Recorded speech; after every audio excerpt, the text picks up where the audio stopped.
First person I spoke to, in fact, was Nathan Guy, who, as you know, is the Minister of Primary Industries, and he's very focused on making sure that irrigation is right up there as far as importance is concerned. Yeah, it's hugely important to New Zealand. It's very important to the South Island. We've just come through the big dry here, probably the biggest drought we've had in the east coast of the South Island for about 20 years. We don't have a shortage of water in New Zealand. It just doesn't fall at the right time, the right place. That's why I'm hugely excited about water storage projects.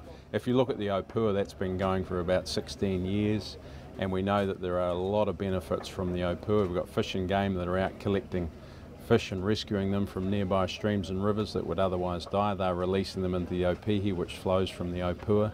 We know that also that water underpins the Timaru city in terms of drinking water supply. It's a backup for them. We know that it generates up to about 500 jobs, and also that money flows through to the Timaru city as well. So there's just one example of water storage and how important it is.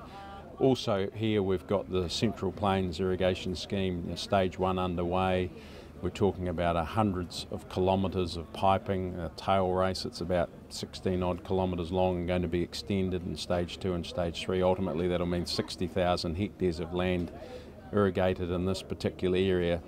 And we know that there are about 400,000 hectares of land that could be under irrigation in New Zealand that isn't currently, and we know that that's worth about $4 billion of exports. So huge opportunities, and also with water storage projects, they're good for the environment because you can maintain summer water flows, which is good for the aquatic and the marine life as well. It's not just Canterbury?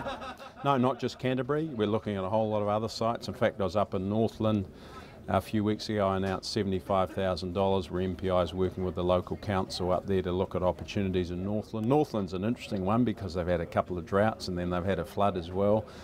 So things change.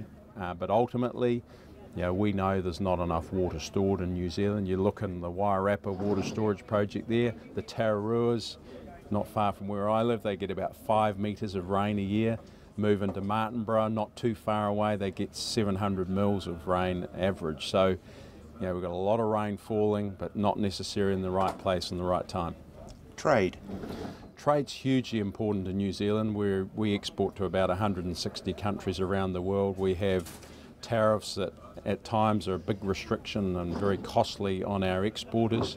And it's great that this week we've managed to sign the Korean Free Trade Agreement. We know that that's worth about $65 million for our exporters in the first 12 months alone, and big flow-on benefits for beef, for dairy, for kiwi fruit, and others as well. So we're going to work very closely with our other trading partners on the Trans-Pacific Partnership as well. Prime Minister Keys had a very successful visit to Japan where he met Prime Minister Abe up there. Very good discussions there. We know that there's a huge amount of potential for the Trans-Pacific Partnership, in fact worth somewhere in the vicinity of $2 to $4 billion for our exporters if we can land a comprehensive trade agreement.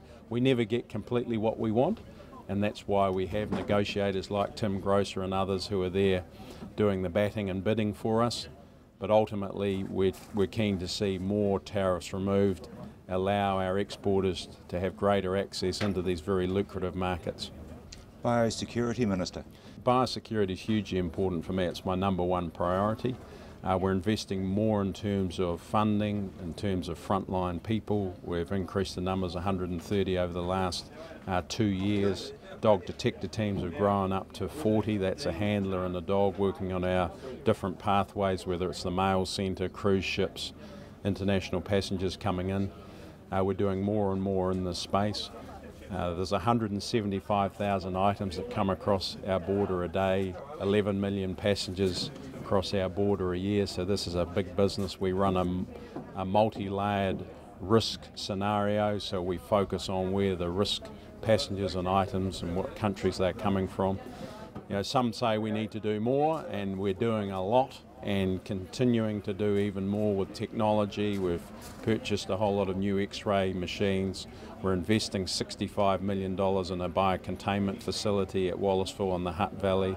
We've got government industry agreements whereby industry has come on board with MPI on preparedness and partnership and working closer with us in terms of getting ready for a response if we need to step one up. And the topical one at the moment is the Queensland fruit fly we were dealing with a small localised population in grey lynn in Auckland. I'm very confident that we can eradicate this population because we proved in 1996 when we caught over 40 Mediterranean fruit fly, we were able to eradicate that one. So we've got a very good response that's working its way through, and I want to thank the people of Auckland for their understanding on this one.